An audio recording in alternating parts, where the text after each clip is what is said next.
Unified 911, anong matutulong namin sa'yo? Anya ti maitulong mi ken kapo. Anong may tatabang ko sa imo? Unsay akong ikatabang nimo? Ngini makadabang na misal ka no. Sa anumang wika o dialekto, may tulong na darating sa iyo.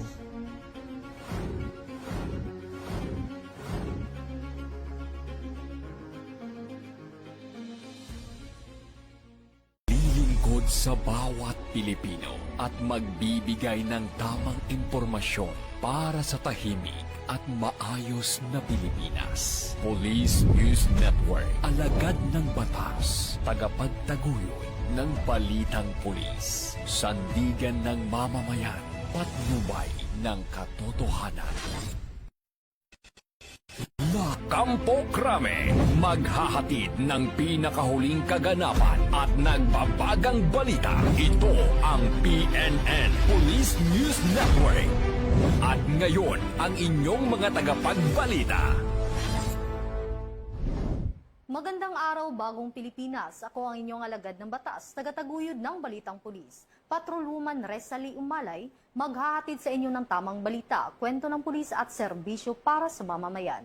At ito ang PNP News Online, ang pangunahing balita ng Police News Network, alagad ng batas, tagataguyod ng Balitang Pulis.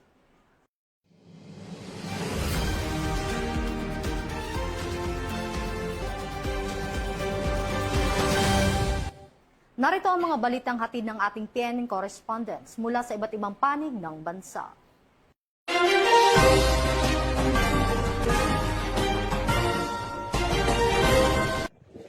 Makapigil hininga ang isa ng ito matapos ang mabilis na aksyon ng isang pulis upang mapigilan ng isang lalaking may hawak na patalim.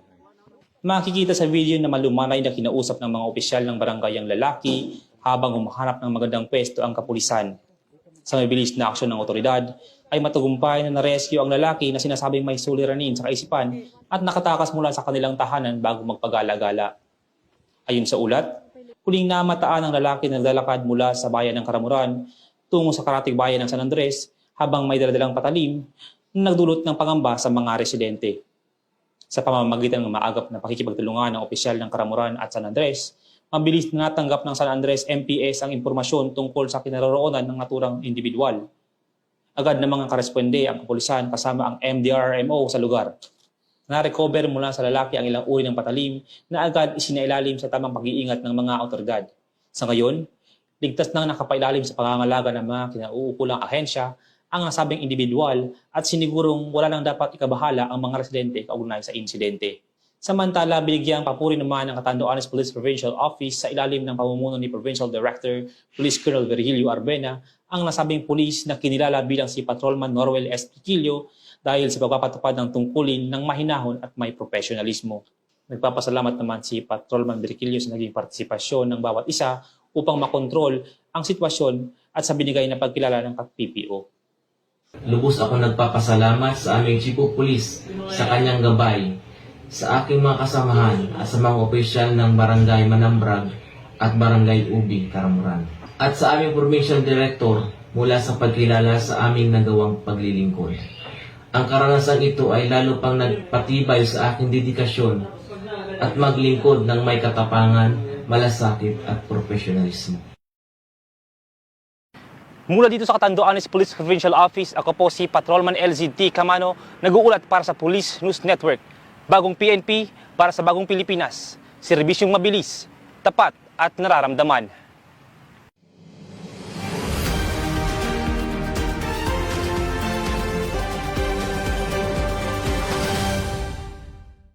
Mahigit 3 pisong halaga ng hinihinalang shabu ang nasamsam sa mga otoridad sa isinagawang bypass operation sa Yakapin Barangay 36 noong gabi ng Hulyo 20 City.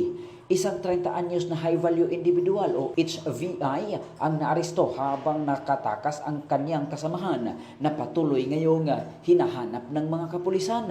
Pinangunahan ang operasyon ng Regional Police Drug Enforcement Unit Team 2, katuwang ang Police Station 2 ng Cagayan de Oro City Police Office, Regional Anti-Illegal Drugs Unit 10, City Mobile Force Company, Philippine Drug Enforcement Group Special Operations Unit 10 at Regional Intelligence Unit 10. Sa operasyon, nakumpiska ang isang sachet ng hinihinalang shabu na nagsilbing bypass item at 11 iba pa na sachet na naglalaman ng puting kristalina, substance na hinihinalang shabu. Na-recover din ng ilang personal na gamit, kabilang ang isang sling baga, wallet, belt baga, plastic container at mga walang lamang plastic sachet na pinaniniwalaang ginagamit sa pagbabalot ng illegal na droga. Ayon sa pulisya, nakatakas ang isa pang suspect na kinikilala lamang sa alias Jojo at nagpapatuloy ang hot pursuit operation laban sa kanya. Sa kabuuan, umabot sa humigit kumulang 500 gramos ng hinihinalang shabu ang nasamsama na may tinatayang standard drug price na umabot sa 3,400,000 pesos. Isa sa pinakamalaking drug haul na naitala kamakailan lamang dito sa lungsod. Sa kasalukuyan, nasa kustodiya na ng pulisya ang naarestong suspect habang inihanda ang kasong paglabag sa RA 9165 o Comprehensive Dangerous Drug Act of 2002. Patuloy naman na tinutugis ng mga otoridad ang nakatakas na suspect habang muling iginiit ng Police Regional Office 10 ang kanilang walang humpaya na kampanya laban sa illegal na droga upang mapanatili ang kaligtasan at kaayusan sa mga komunidad ng Northern Mindanao. Mula dito sa Campo Alagar, ako po ang inyong Police News Network correspondent mula sa Regional Public Information Office ng Police Regional Office 10, Corporal Joel Lazaro Subsuban, alagad ng batas, tagataguyod ng balitang pulis.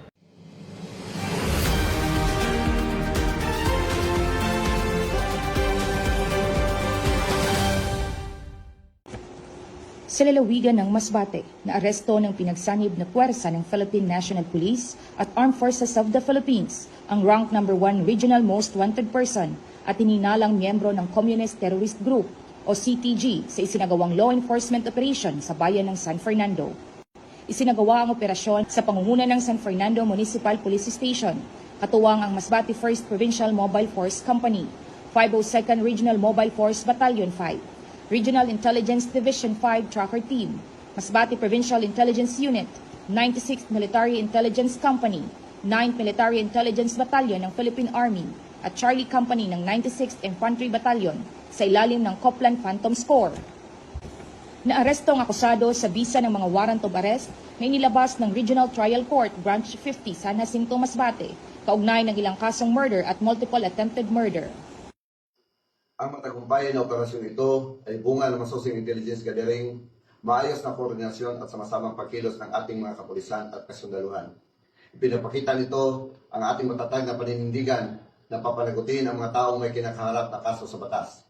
Patuloy namin hinihikayat ang publiko na maging-pagtulungan sa PNP sa pamamagitan ng pagbibigay ng tamang impormasyon upang mapabilis ang pagdakip sa iba pang mga wanted na personalidad at mapanatili ang kapayapaan at kaayusan ng ating komunidad.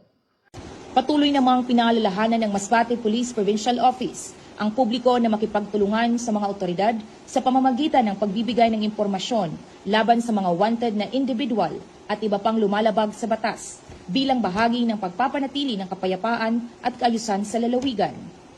Ako po si Patrolwoman Franzel May E. de Mesa, nag-uulat para sa Police News Network at ito ang bagong PNP para sa bagong Pilipinas. Serbisyong mabilis, tapat at nararamdaman.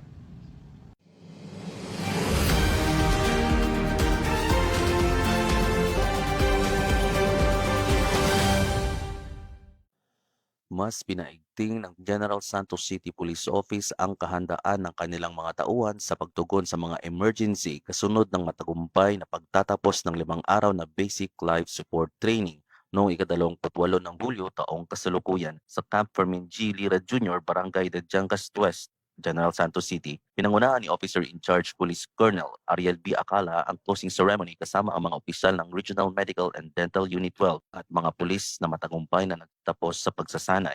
Sa kanyang mensahe, binigyang diin ni Police Colonel Acala ang kahalagahan ng pagkakaroon ng sapat na kaalaman at kasanayan sa pagbibigay ng agarang lunas upang mas maging handa ang mga pulis sa pagtugon sa mga medikal na emerhensiya at iba pang kritikal na insidente.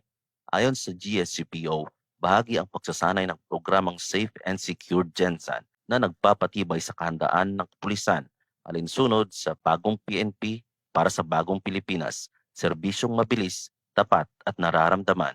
Mula dito sa Police Regional Office 12, ako ang inyong PNN correspondent, Police Corporal Jose Doliano III, alagad ng batas, tagataguyod ng balitang pulis.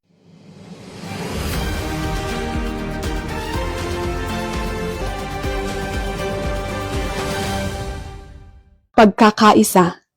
Yan ang muling pinatunayan ng mga Inayan Cups ng Mountain Province Police Provincial Office matapos ang mga mabilis nilang pagtugon sa mga mamamayang nangangailangan ng tulong. Ang mga kapulisan ng Barlig, sa pamumuno ni Police Captain Melvin Salvador, ay mabilis na rumesponde sa isang insidente sa Barangay Latang, Barlig, Mountain Province matapos aksidenteng mahulog ang isang individual mula sa humigit kumulang 2 metrong taas na stone wall at nagtamo ng pinsala sa paa. Kasama ang mga bumbero, mga tauhan ng Barlig Municipal Disaster Risk Reduction and Management Office at mga residente, magkatuwang nilang inilikas ang biktima. Sa kabila ng mahirap at makipot na daanan, maingat nila itong binuhat sa layong halos 2 kilometro patungong Barangay Fiangtin, kung saan naghihintay ang isang ambulansya. Dahil sa maagap na pagtugon at pagtutulungan ng lahat, ligtas na naihatid ang biktima sa Barlig District Hospital at kalaunan ay inilipat sa Bontoc General Hospital para sa karagdagang gamutan. Isang grade 12 student ang nirespondehan ng mga kapulisan ng Natonin sa pamumuno ni Police Captain Bea Pulaw matapos itong mahilo habang naglalakad patungo sa paaralan sa Barangay Banawel, Natonin Mountain Province. Sa pagtutulungan ng mga kapulisan, BIPAT members at mga residente, agad na naisugod ang estudyante sa pinakamalapit na ospital at nabigyan ng agarang medical attention. Isa namang driver ang nasagip matapos mahulog ang kanyang minamanehong sasakyan sa bangin na may lalim na halos 100 metro sa Barangay Balili, Bontoc, Mountain Province, kung saan mabilis na rumesponde ang mga kapulisan ng Bontoc Municipal Police Station sa pamumuno ni Police Major Robert Sagandoy, Sagada Municipal Police Station sa pamumuno ni Police Captain Bonifacio Fanged at ng 2nd Mountain Province Provincial Mobile Force Company sa pamumuno ni Police Lieutenant Colonel Efren Cogasi, kasama ng iba pang katuwang na ahensya ng pamahalaan at mga residente. Agad silang nagsagawa ng rescue operation at ligtas na inilikas at isinugod ang driver sa St. Theodore's Hospital sa Sagada para sa karampatang lunas. Tunay ngang nananatili ang diwan ng Ug-Ug-Fu o bayanihan sa Mountain Province, kung saan sa pagkakaisa at malasakit ng Mountain Province Police Provincial Office, mga katuwang na ahensya at komunidad ay naisasabuhay ang serbisyong mabilis, tapat at nararamdaman. Dito sa Mountain Province, ako ang inyong PNN correspondent, Police Corporal Katsumi Coffin, alagad ng batas, tagataguyod ng Balitang Pulis.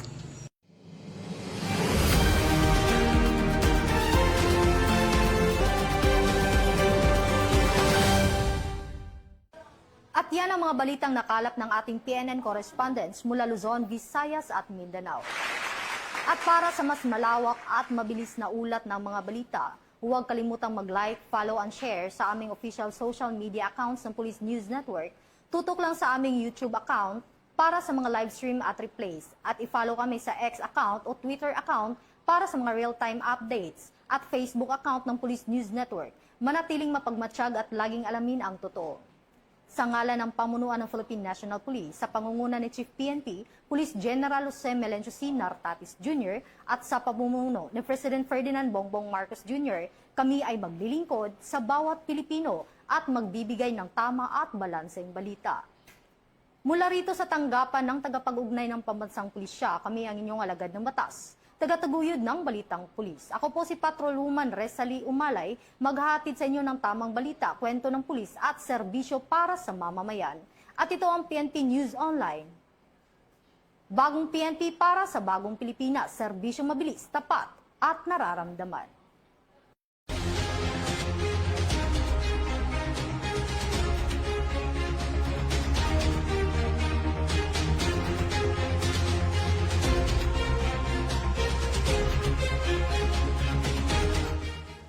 Police News Network, alagad ng batas, tagapagtaguyod ng Balitang Pulis.